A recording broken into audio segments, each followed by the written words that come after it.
امام شافعی فرماتے ہیں جن گھروں میں لوگ فجر کی نماز کے وقت سوئے ہوتے ہیں ان گھروں میں رزق نہیں آتا. آپ فرماتے ہیں فجر کا وقت اللہ کے دینے کا وقت ہے، اس وقت اللہ بانٹتا ہے. حضور صلی اللہ علیہ وسلم کا فرمان ہے نا حدیث میں کہ تہجد کے وقت اللہ پہلے آسمان پہ نزول جلال فرماتا ہے جو اس کی شان کے لائق ہے تہجد کے وقت، اور وہ کہتا ہے مانگو میں تمہیں عطا کروں گا. یہ لینے کی باری آئے تو بندہ سمیٹ سماٹ کے اندر گھس جائے. ہمارے ہاں یہ ہوتا ہے کہ عشاء کے بعد بچے بیٹھتے ہیں موبائل لے کے، تہجد کا وقت آتا ہے تو ان کی آنکھیں بند ہونی شروع ہوتی ہیں. تو لینے کے وقت تو سویا تھا، میرا مسئلہ کیسے حل ہوگا؟ بھائی جب کوئی آدمی خیرات بانٹ رہا ہو تو جو پیالہ پیچھے کر لے اسے ملے گا؟ کہتے اس وقت آنا جب میں بانٹ رہا تھا. اب تو کدھر آ گیا ہے؟ مثال دے رہا. تو فجر کا وقت مانگنے کا ہے، تو ساری رات تو گزر گئی گیمیں کھیلتے ٹی وی دیکھتے، اور جو لینے کا وقت تھا تو سو گیا، تو کیسے آئے گا تیرے پاس؟ تو اٹھے سویرے بندوں سے مانگ کے دیکھ لیا، بڑی عزتیں خراب ہوئی. فجر کا وقت اٹھ کے جھولی پھیلائے. میرے رسول پاک علیہ السلام فرماتے ہیں، رب فرماتے ہیں جب بندے میرے آگے جھولی پھیلاتے ہیں مجھے شرم آتی ہے، کیسے خالی واپس کر دے. سورہ طلاق 2-3 نمبر آیت کی گھر جا کے تلاوت کرے. رب کریم نے فرمایا وَمَن يَتَّقِ اللَّهَ يَجْعَل لَّهُ مَخْرَجًا، فرمایا جب تو اللہ سے ڈرے گا تو اللہ ہر مشکل سے نکلنے کا تجھے رستہ عطا فرما دے گا.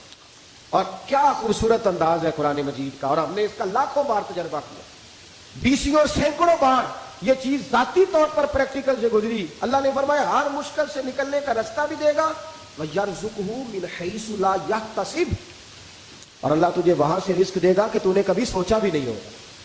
وَيَرْزُقْهُ مِنْ حَيْثُ لَا يَحْتَسِبُ، سے دے گا کہ تو نے کبھی سوچا بھی. ایک صحابی تھے حضرت عوف بن مالک رضی اللہ تعالیٰ، کہتے میرا بچہ کافروں نے قید کر لیا، گھر میں غربت پہلے بڑی زیادہ تھی، میں دروازہ رسول پہ آیا، حضور اب کیا کروں؟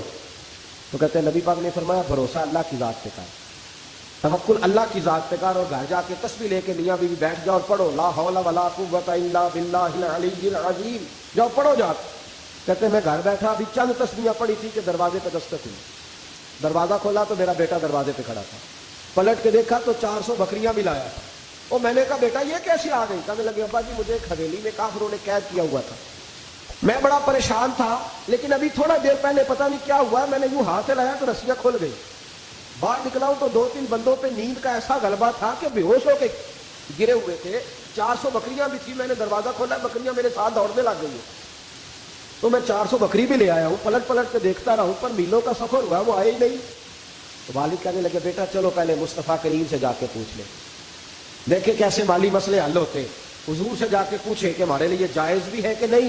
کہتے ہیں دروازہ رسول پہ جا کے ہم کھڑے ہوئے تھے کہ نبی پاک نے فرمایا دیکھا رب کریم کا فضل، دیکھا، فرمایا تیرا بیٹا بھی آ گیا، تیری غربت کا بھی حل ہو گیا ہے، یہ کافر کا مال ہے، اسے مال غنیمت سمجھ کے استعمال کر، تیرا ہی ہے. تو لا حول ولا قوت الا باللہ العلی العظیم پڑھیں تو رزق میں پڑھیں گے انشاءاللہ، بول کے بتائیے پڑھیں گے انشاءاللہ تعالی. لیکن سنی قوم تویز پہ لگ گئی ہے، کہتے ہیں وظیفہ پڑھنا پڑتا ہے. آپ لکھ کے دیں گلے میں ڈالنے کے لیے تاکہ وہ ڈالتا جاؤں اور میرے اوپر پیسوں کی بارش ہوتی جائے. وظیفہ پڑھے، وظیفہ پڑھے. سنے ایک اور وظیفہ سنے، امام قرطبی نے تفسیر قرطبی میں لکھا رزق کی برکت کا وظیفہ. امام قرطبی نے لکھا ہے حضرت انس بن مالک رضی اللہ تعالیٰ عنہ کہتے ہیں ایک شخص حضور کی بارگاہ میں آیا کہ یا رسول اللہ صلی اللہ علیہ وسلم غربت بڑی ہے، بڑا دکھی ہوں، بڑا پریشان ہوں. تو حضور نے وظیفہ بتایا، فرمایا جب بھی گھر جاؤ نا گھر والوں کو سلام کہنی ہے، السلام علیکم، یعنی کم کہنی ہے. جب بھی جاؤ کم کہنی ہے، یعنی گھر سے نکلے ماچس لینے کے لیے واپس آ کے کہنا السلام علیکم. پھر گھر والوں نے کہا ہو یاد نہیں رہا تھا وہ تو چینی بھی ختم ہو گئی ہے، پھر گئے چینی لینے تو واپس آ کے پھر السلام علیکم. انہوں نے کہا ہو ناراض نہ ہوئیے گا، پتی بھی نہیں چائے کی. اب واپس گئے تو پھر واپس آ کے کیا کہنا ہے؟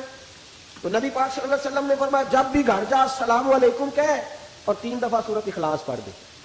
اور سورت بھی وہ بتائی جو سب کو آتی ہے، قل هو اللہ احد اللہ الصمد لم یلد ولم یولد ولم یکن له کفوا احد. 3 دفعہ یہ پڑھ دے. صحابی بڑے سیانے تھے، بڑے مسئلے حل کرتے تھے ہمارے، فٹافٹ بول پڑے وہ صحابی. کہنے لگے حضور میری تو چھوٹی سی فیملی ہے، کئی دفعہ بچے گھر نہیں ہوتے، ننھیال گئے ہوتے ہیں، تو پھر کیا کروں؟ حضور نے فرمایا جب گھر میں کوئی نہ ہو تو اپنے نبی پہ درود و سلام پڑھ دینا، تیرے نبی کا کرم تو تیرے گھر میں ہوگا نہیں. حضرت انس بن مالک رضی اللہ تعالیٰ عنہ فرماتے ہیں کہ ہم انتظار میں تھے کہ بندہ واپس آئے اور رزلٹ بتائے. کہتے ہیں وہ کچھ دنوں کے بعد واپس آئے تو عجیب بات کی انہوں نے. ہمسایوں سے کئی دفعہ بندے کی نہیں نا اتنی بنتی، اور کئی دفعہ لگتا ہے کہ میرا ہاتھ اوپر ہی رہے گا کہیں مجھ سے تگڑے نہ ہو جائے. کہتے ہیں وہ آئے نبی پاک صلی اللہ علیہ وسلم نے کہا کیا حال ہے تیرا؟ تو عرض کرنے لگے یا رسول اللہ صلی اللہ علیہ وسلم وظیفہ تو میں نے اپنے لیے پوچھا تھا اور میرے تو ہمسائے بھی امیر ہو گئے. حضور تو میں نے اپنے لیے پوچھا تھا اور میرے دائیں بائیں والے لوگوں کو بڑی برکت ہوئی ہے. تو میرے محبوب مسکرانے لگے. حضور فرمانے لگے گویا برکتیں تیرے گھر میں جب برسی ہیں تو چھن چھن کے ان کا فیض اللہ نے تیرے ہمسایوں کو بھی عطا کرنا ہے. مشکل تو نہیں وظیفہ کیا کرنا ہے؟ یہ تو نہیں آخنا مشکل لگتا مجھے. تسی گھر دینا سلام لو, تسی کہنا بندے اسی کہتے سلام اسی لویے, تسی لو جاؤ کے دوبارہ گھر جا کے کیا کرنا ہے؟ چلے کچھ نہ کچھ 55% بولے ہی ہے ماشاء اللہ. کتنے کیا کریں گے؟ السلام, اور پھر کیا پڑھنا ہے؟ سبحان اللہ. 3 دفعہ سورت اخلاص پڑھ دے, فرمایا اللہ برکت پیدا کر دے.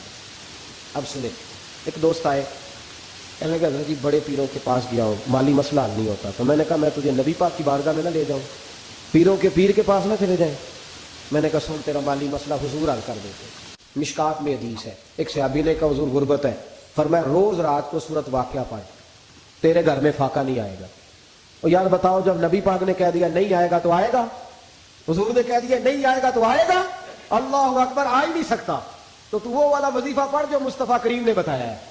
اور رب کریم کی بارگاہ میں گویا نیت ہو کہ یا اللہ میں کوئی خود تو نہیں نہ پڑھ رہا, تیرے نبی نے بتایا ہے, سورت واقعہ پڑھ, تیرے گھر میں فاقہ. حضرت عبداللہ ابن مسعود رضی اللہ تعالیٰ عنہ بیمار ہو گئے, شدید بیمار, اور بیٹیوں کے باپ تھے, بیٹیاں زیادہ تھیں. حضرت عثمان غنی رضی اللہ تعالیٰ عنہ کا دور خلافت تھا. جناب عثمان غنی تیمارداری کرنے آئے اور کہنے لگے عبداللہ آپ بڑے بیمار ہیں, ابن مسعود آپ بڑے علیل ہیں, کچھ پیسے نہ بھیج دوں خزانے سے؟ حضرت ابن مسعود کہنے لگے ضرورت نہیں, کہا آپ کی بیٹیاں ہیں کام آئیں گے. تو آپ فرمانے لگے میں نے بیٹیوں کو خزانہ دے دیا ہے. کہا کیا خزانہ دیا ہے؟ کہنے لگے میں نے اپنی بیٹیوں کو پابند کر لیا ہے, وہ رات کو روز سوتے وقت سورت واقعہ پڑھ کے سوتی ہے. تو نبی پاک نے کہا فاقہ نہیں آ سکتا, تو لہذا میری بیٹیوں پہ کبھی فاقہ نہیں آ سکتا.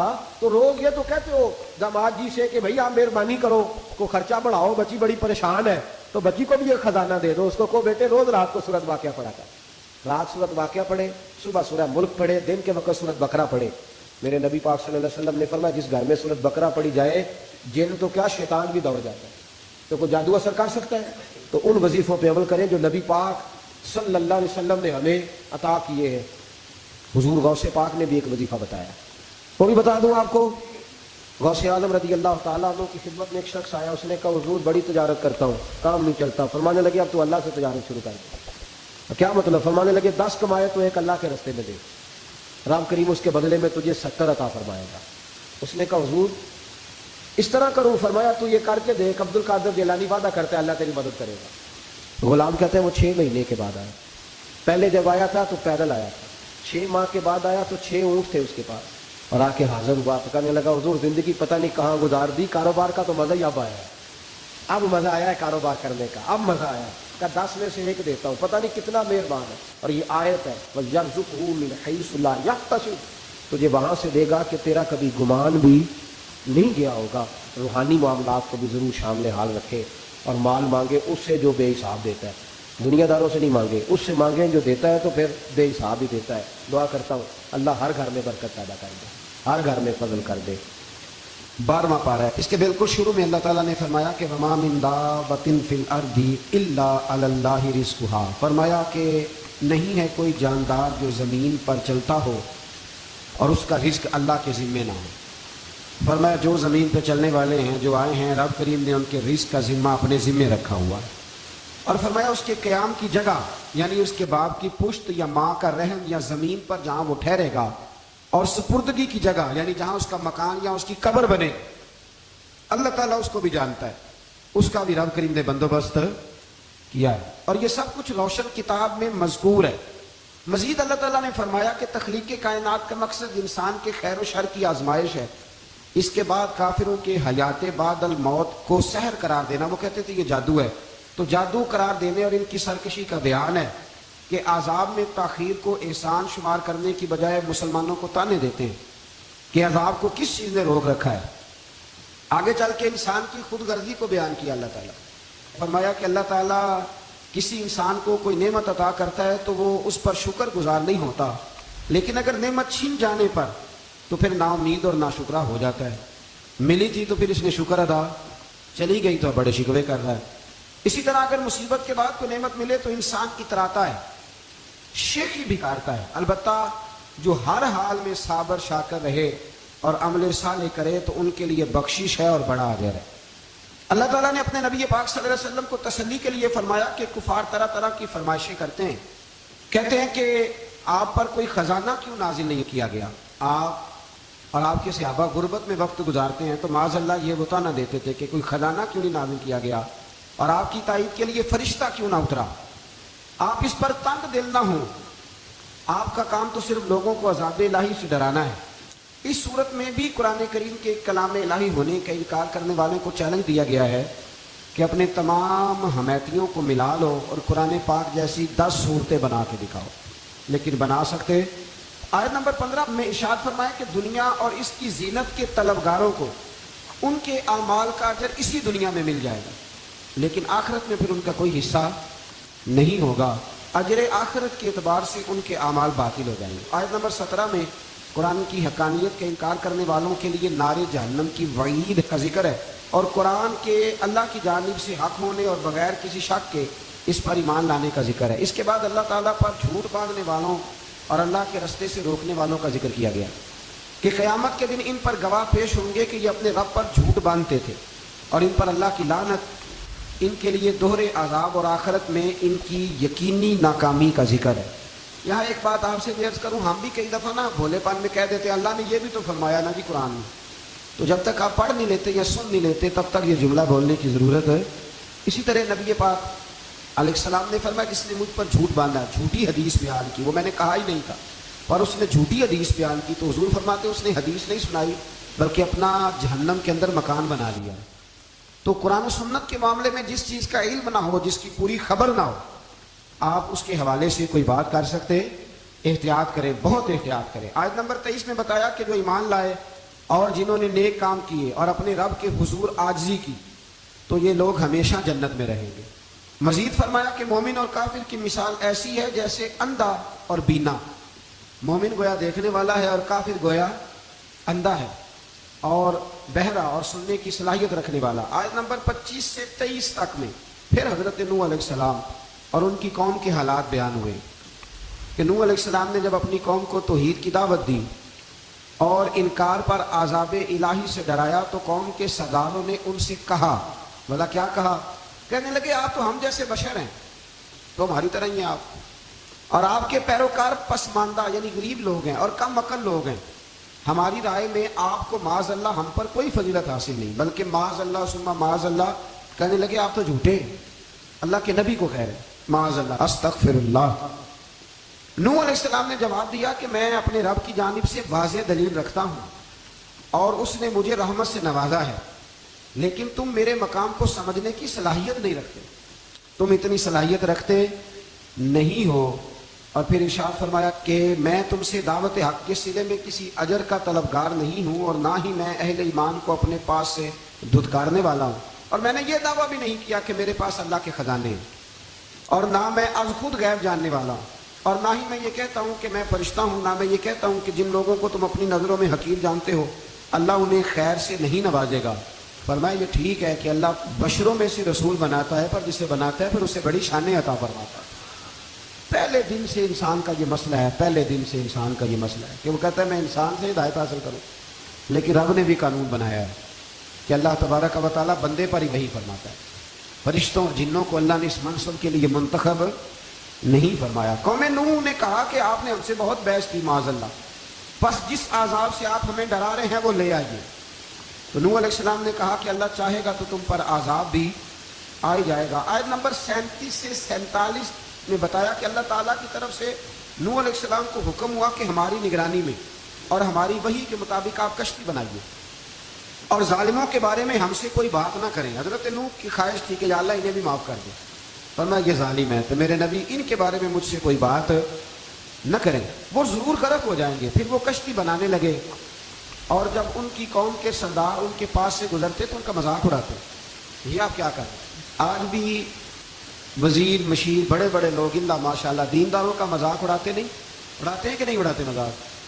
یہ کن کا طریقہ ہے؟ یہ تو قرآن مجید کہہ رہا ہے کہ حضرت نوح کی قوم جو کافر تھی ان کا طریقہ ہے اہل ایمان کا مذاق اڑانا. تو وہ مذاق اڑانے لگے. نوح علیہ السلام نے کہا کہ وہ وقت آنے والا ہے کہ جب تمہارا مذاق اڑایا جائے گا اور تمہیں پتہ چل جائے گا کہ رسوا کن عذاب کس پر آئے گا. اللہ تعالیٰ نے فرمایا جب ہمارا حکم عذاب آ پہنچا اور تندور ابلنے لگا. تندور سے آگ نکلا کرتی ہے, پانی نہیں نکلا کرتا. اور نوح علیہ السلام کی قوم پر جب عذاب آیا تو پانی تندور سے نکلا. تندور سے اللہ نے پانی نکالا, جہاں سے پانی نکلا نہیں کرتا. تندور ابلنے لگا. اللہ اکبر.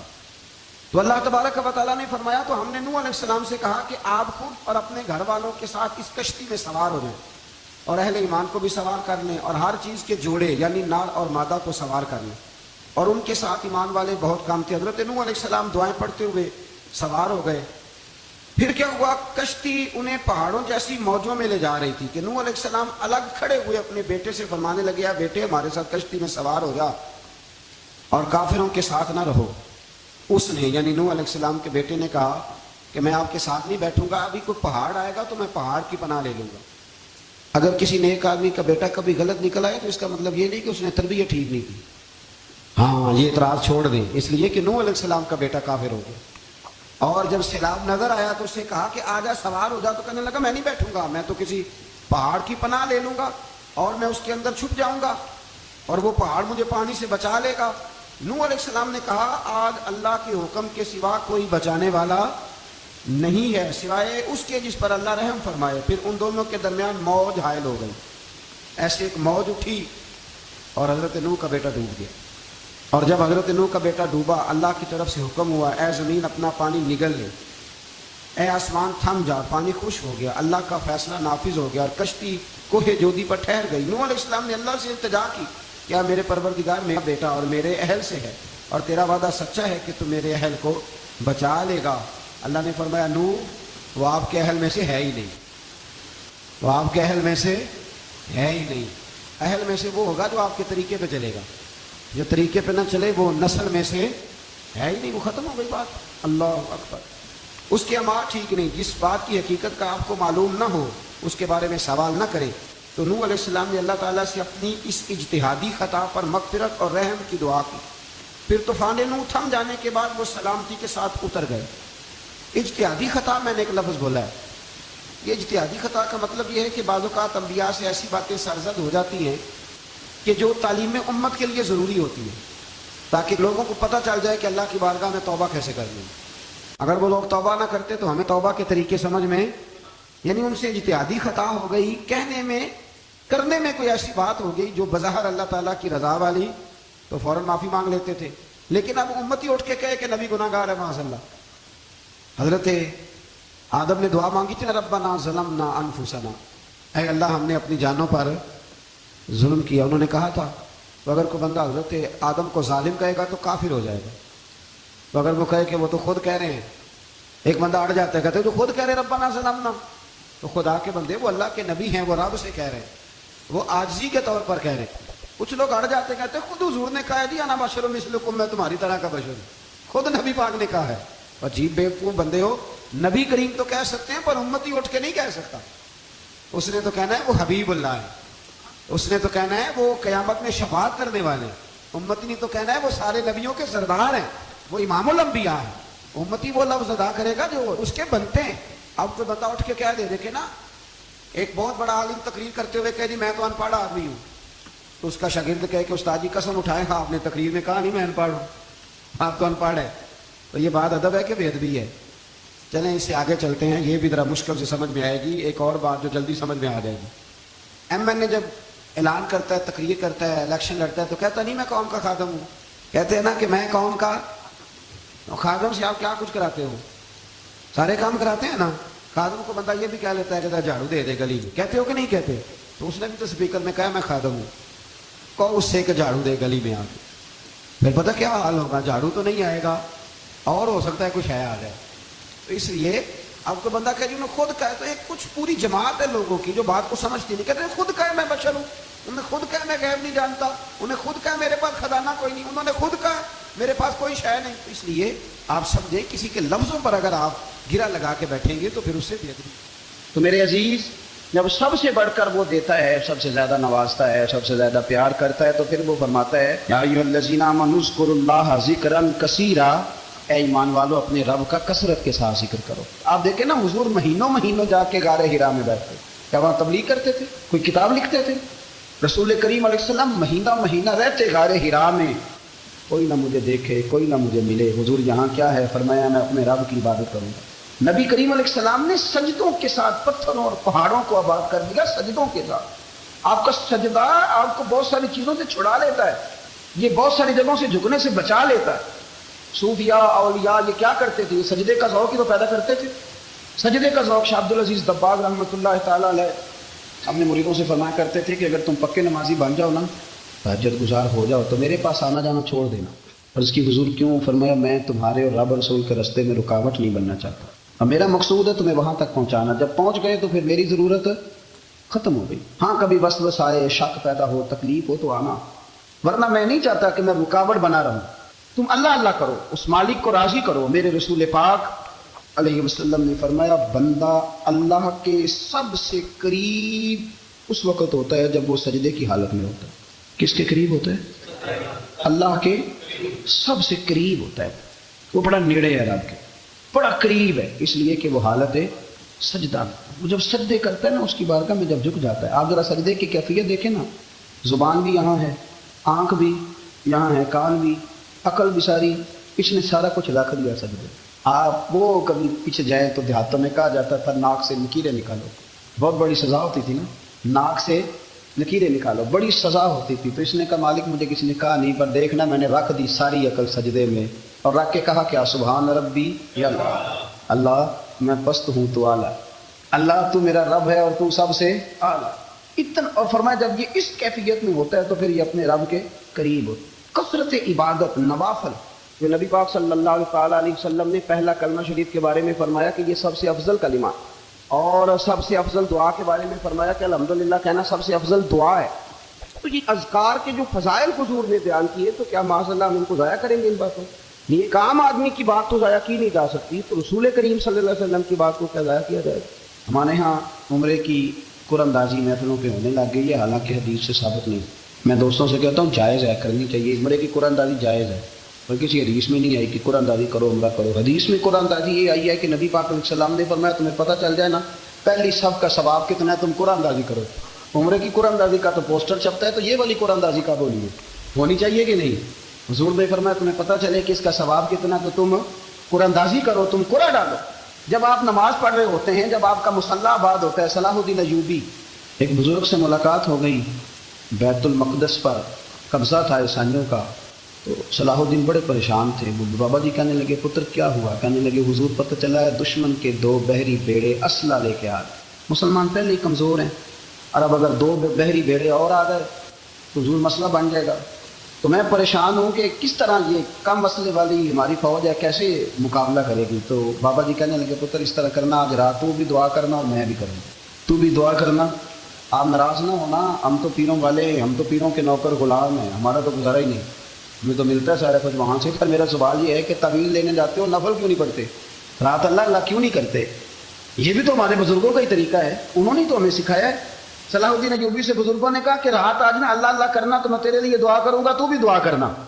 تو بندہ جب دکھی ہوتا ہے تو سجدہ کرتا ہے، تو پھر ہی تو مصلی بھیگ جاتا ہے، پھر ہی تو مزہ آتا ہے. سکھی بندہ تو کعبے جا کے نہیں روتا. دکھی تھے، تکلیف تھی، تو سر رکھا سجدے میں تو تڑپ گئے. اور وہ بابا جی کہتے ہیں میں مسجد آیا تو صلاح الدین چیخیں مار کے رو رہا تھا اور کہہ رہا تھا مالک میں کوئی اپنی شان کے لیے تو نہیں نہ لڑ رہا، اللہ کو میں کوئی قبضوں کے لیے تو نہیں لڑ رہا، مالک تیرے لیے لڑ رہا ہوں، مجھے بے آبرو نہ کرنا، میری مدد فرمانا. کہتے ہیں میں آیا تھا کہ مسجد میں دعا کروں گا، پر صلاح الدین ایوبی کو روتے دیکھا تو میں لوٹ گیا. تو سویرے صلاح الدین ملے تو بڑے خوش تھے. میں نے کہا پتر کیا ہوا؟ کہنے لگے حضور وہ بحری بیڑے 2 آ رہے تھے نا اسلحہ لے کے، دونوں ڈوب گئے، پانی میں ڈوب گئے. تو بابا جی کہنے لگے صلاح الدین وہ پانی میں نہیں ڈوبے، وہ تیرے آنسوؤں میں ڈوب گئے، وہ غرق ہو گئے. وہ جو تو نے مصلی بات کیا تو وہ تیرے آنسوؤں میں ڈوب گئے، وہ غرق ہو گئے. وہ تباہ اتنے قیمتی تھے تیرے آنسو کے بہا لے گئے دشمن کے بحری بیڑوں کو. میرے بھائی ٹھیک ہو گیا، میرے عزیز سمجھ لیں اس بات کو ہمیشہ کے لیے، اور اس پر غور کرنے اچھے طریقے سے کہ میرے رسول کریم سید عالم صلی اللہ علیہ وسلم نے نا ہماری توجہ دلائی، حضور نے ہمیں بتلایا، ہمارا ذوق بڑھایا عبادت کی طرف. ایک صحابی تھے حضرت ابو فاطمہ رضی اللہ تعالیٰ عنہ، یہ ترمذی شریف کی حدیث ہے. نبی پاک علیہ السلام نے فرمایا ابو فاطمہ قیامت کے دن مجھ سے جلدی ملنا چاہتے ہو کہ دیر کے ساتھ؟ تو کہنے لگے حضور کون ہوگا جو دیر سے ملنا چاہے؟ ہم نے تو جان دے دی وعدہ دیدار پر۔ اعلیٰ حضرت فرماتے ہیں جان دے دی وعدہ اور نقد اپنا دام ہو ہی جائے گا۔ مجھے لگتا ہے کہ یہ سودا نقد و نقد ہو جانا ہے، کیونکہ ہم نے جان دے دی وعدہ دیدار پر۔ آپ نے وعدہ کیا تھا کہ مریں گے تو پھر زیارت ہوگی، تو مر گئے ہم زیارت کی خاطر۔ جان دے دی وعدہ دیدار پر تو نقد اپنا دام ہو ہی جائے گا۔ اے رضا ہر کام کا ایک وقت ہے، دل کو بھی آرام ہو ہی جائے گا۔ تو حضرت ابو فاطمہ رضی اللہ تعالیٰ عنہ سے نبی پاک صلی اللہ علیہ وسلم نے فرمایا جلدی ملنا چاہتے ہو کہ دیر سے؟ اس کی حضور فٹافٹ ملنا ہے، میں نے قیامت کے دن آپ سے جلدی ملنا ہے۔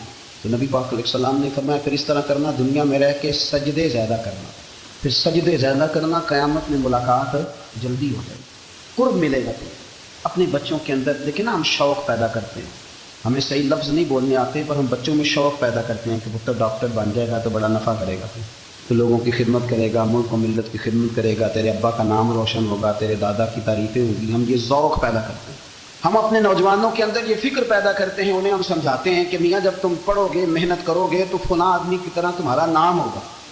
یہ جتنا ذوق ہم بچوں کے اندر ان چیزوں کا پیدا کرتے ہیں، ہمیں حکم ہے کسی طرح ہم ذوق پیدا کریں کہ پتر نماز پڑھے گا تو اللہ راضی ہو جائے، تو سجدہ کرے گا۔ دیکھیں نا میرے رسول کریم علیہ السلام نے فرمایا 7 سال کے بچے کو مسجد لے کے جاؤ، یعنی اسے شوق دلاؤ، اس کے اندر یہ خاصیت پیدا کرو کہ اس کا دل کرے مسجد میں جانے، اس کے اندر یہ خصوصیات لاؤ کہ وہ ہمارے ہاں نا ہر چیز کو پروموٹ کیا جا رہا ہے، ہر چیز یعنی سر سنگیت سکھانے کے لیے اکیڈمیاں بن گئی، ہر شے پروموٹ ہو رہی ہے۔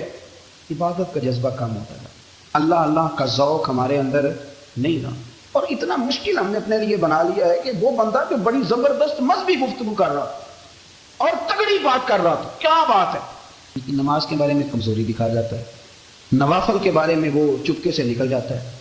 امام احمد بن حنبل رحمۃ اللہ تعالیٰ علیہ، مسند امام احمد بن حنبل 14 جلدوں میں ہے مارکیٹ میں، اور مجھے تو خیر پسند ہی پڑی ہے، ہم نے کئی دفعہ پڑھی ہے، اور کیا بات ہے امام احمد بن حنبل، کیسے تگڑے قسم کے محدث تھے، اور اللہ نے کتنا انہیں اعزاز عطا فرمایا ہوا ہے۔ یہ کوڑے بھی کھاتے تھے دین کی خاطر، سارا کرتا لہو سے بھر بھی جایا کرتا، بڑا اعزاز والا شخص تھے، بڑے اعزاز والے۔ حدیثیں جمع کرنا، حدیثیں لکھنا، حدیث پڑھانا، سارا دن رہتے تھے، کہہ سکتے تھے کہ میں کر تو رہا ہوں کام، اور حدیث بھی موجود ہے کہ عالم عابد سے افضل ہوتا ہے، پر اس کے باوجود امام احمد بن حنبل رحمۃ اللہ علیہ 300 نفل فرض نمازوں کے علاوہ پڑھا کرتے تھے، 300 نوافل روز پڑھا کرتے تھے۔ ان کے بیٹے نے کہا جی مکان خریدنا ہے تو وہ جگہ کہاں کر کے لوں، بہت ساری آبادیاں، تو فرمایا پتر وہاں لینا جہاں مسجد قریب ہو۔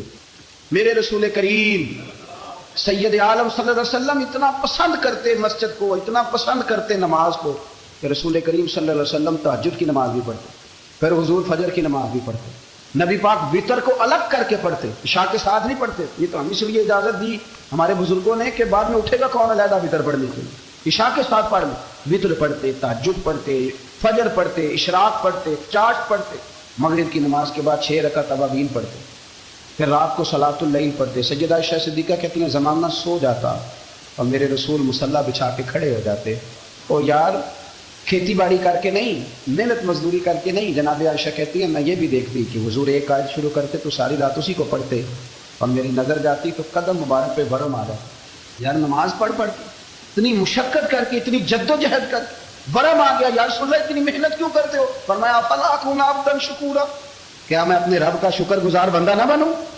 صحابہ کا ذوق عبادتوں کا، ریاضتوں کا، تلاوتوں کا، طبیعت ہے ان کی، وہ ایک دوسرے کو، حضرت مولا علی شیر خدا کرم اللہ تعالیٰ وجہہ الکریم کے زمانے میں روم کے بادشاہ نے کہا یار یہ مسلمانوں کا پتہ تو کرو، یہ آخر کیوں اتنے زیادہ مجاہد ہیں؟ اس زمانے میں جاسوس بھیجنے کا مزاج تھا، اب تو جاسوس پکڑا جاتا ہے، اب تو جاسوس ہے، اور جاسوسی کا شوق ویسے آج بھی ہے۔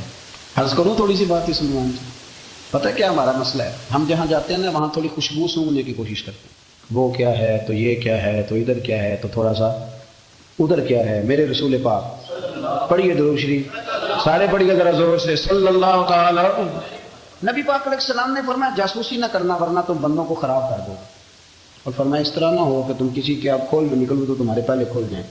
یہ جو ذوق ہے نا یہ ختم کریں، چھوڑیں، مطلب آپ کس چکر میں پڑے ہوئے، اتنی زیادہ توجہ کرنے کی کیا ضرورت ہے؟ کام سے کام رکھیں، اس میں بندہ تھوڑا سا نا آسان رہتا ہے۔ یہ جو بہت زیادہ ٹٹولنے والے لوگ ہوتے ہیں نا، وہ بیچارے پھر عمر ٹٹولتے ہی گزار دیتے ہیں، اس لیے کہ مزاج ہی بہت پکا ہے، بوری کا منہ کھول کے اندر تک ہاتھ ڈالنا، تو پھر کئی دفعہ سامنے سے بچھو بھی لڑ جاتا ہے، خرابی ہوتی ہے۔ تو جاسوسی کی جاتی تھی، اس نے بھی جاسوس بھیجے، کیونکہ قبیلوں کے لوگ تھے، کچھ مسلم کچھ کافر، پہچانے نہیں جاتے تھے لوگ، تو کچھ لوگ اس نے بھیجے، انہوں نے آ کے نا تحقیق کی، ریسرچ کری کہ آخر ماجرا کیا ہے، تو واپس جا کے انہوں نے رپورٹ دی نا گھوم کے بادشاہ کو۔ اس رپورٹ کا ایک جملہ بڑا شاندار ہے، وہ کہنے لگا بادشاہ ہمیں مسلمانوں کی کوئی سمجھ نہیں آئی، ہمیں کوئی سمجھ نہیں آئی۔ انہوں نے کبھی کیوں نہیں سمجھ آئی؟ کہنے لگے یار عجیب بندے ہیں، جب رات مسلح پہ بیٹھتے ہیں تو یوں لگتا ہے ان کا دنیا سے رشتہ ہی کوئی نہیں، کوئی کسی کو نہیں جانتا، کوئی اپنے دکھ سنا کے رو رہا ہے، کوئی اپنی بات کر کے رو رہا ہے، لگتا ہے کہ ان کا کوئی رشتہ ہے ہی نہیں جب مسلح پہ بیٹھتے ہیں۔ اور فرمایا جب سویرے یہ جہاد کرنے نکلتے ہیں تو لگتا ہے ان سے زیادہ دلیر ہی کوئی نہیں۔ حالانکہ جو مسلحوں پہ رونے دھونے کے لوگ ہوتے ہیں وہ کئی دفعہ جہاد میں کام نہیں کرتے، لیکن عجیب لوگ ہیں کہ رات کے راہب ہیں، دن کے مجاہد ہیں، کوئی سمجھ نہیں آتا۔ میرے عزیز، ان لوگوں نے مسلح آباد کر کے رکھا، تلاوتیں ان کا ذوق رہی، منظر روز پڑھنا، اسباق پڑھنا، وظائف پڑھنا، یہ ان کا ذوق رہا۔ اعلیٰ حضرت بریلوی رحمت اللہ نے ایک 1000 کتاب لکھی ہے، لیکن الوظیفۃ الکریمہ کے نام سے جو وہ صبح و شام وظائف پڑھتے تھے وہ الگ انہوں نے ان کو بیان کیا، پابندی کے ساتھ اپنی اللہ اللہ کرتے۔ شیخ شہاب الدین سہروردی رحمۃ اللہ علیہ، اس پر ایک بندے نے اعتراض کیا، اس نے کہا جی آپ کس قسم کے صوفی ہیں، مرید بیٹھے ہیں اور آپ وہاں نفل پڑھ رہے ہیں؟ یہ بڑا مسئلہ ہوتا ہے نا، جو بندہ ملنے آتا ہے وہ اپنے ٹائم کے حساب سے آتا ہے، اور اس کا یہ بھی خیال ہوتا ہے کہ پیر صاحب جو ہیں وہ چونکہ درویش ہیں تو نہ انہیں روٹی کھانی چاہیے نہ سونا چاہیے، چونکہ وہ درویش ہیں، اور ہم چونکہ درویشوں کے ماننے والے ہیں، لہذا ہمارا یہ طریقہ ہونا چاہیے کہ جیسے ہم کہیں درویش ویسے ہی کر جائے۔ حالانکہ اس کو ہم درویش کہیں گے، آپ اس کی مانیں گے، آپ منوائیں گے نہیں، تمہارا مزاج ہوتا ہے۔ شیخ شہاب الدین پر لوگوں نے اعتراض کی، حضور لوگ ملنے آئے ہیں، زیارت کرنے آئے ہیں، یہ بندے دعا کرانے آئے ہیں، اللہ اللہ کرانے آئے، اور آپ نفل پڑھ رہے ہیں، کیا جملہ ہے، کیا حسن ہے، کیا خوبصورتی ہے۔ فرمانے لگے رب رسول سے مانگنے کے لیے مصلی بچھایا ہے، اگر وہاں سے مانگوں گا نہیں تو تمہیں دوں گا کیا؟ پہلے مجھے کچھ لے تو لینے دو، اگر میرے پلے کچھ ہے ہوگی تو آگے دوں گا نا، تو میں مانگنے گیا تھا کہ یا اللہ دے، تیرے بندے لینے آئے، دے تو میں کچھ لوں گا تو آگے دوں گا نا۔ لیکن ہمارا یہ سٹیٹس، یہ مزاج، یہ شعور نہیں ہے۔ گپیں، کہانیاں، داستانیں، گفتگو، خطابت، باز، کیا بات، لیکن اگر کچھ کرنے کا کام ہو تو وہ نہیں ہم سے ہوتا۔ میرے نبی کریم علیہ الصلوۃ والسلام نے مصلی سے دل لگانے کا درس دیا، حضور نے توجہ دلائی، صحابہ اس ذوق کے حامل لوگ تھے، وہ کوشش کرتے تھے۔ جناب صدیق اکبر رضی اللہ تعالیٰ عنہ کا عبادت کا مزاج ہمیشہ قائم رہا۔ حضرت عمر فاروق ساری رات اللہ کے حضور کھڑے رہے۔ حضرت عثمان غنی رضی اللہ تعالیٰ عنہ عشاء کی نماز پڑھ کے 2 رکعتوں کی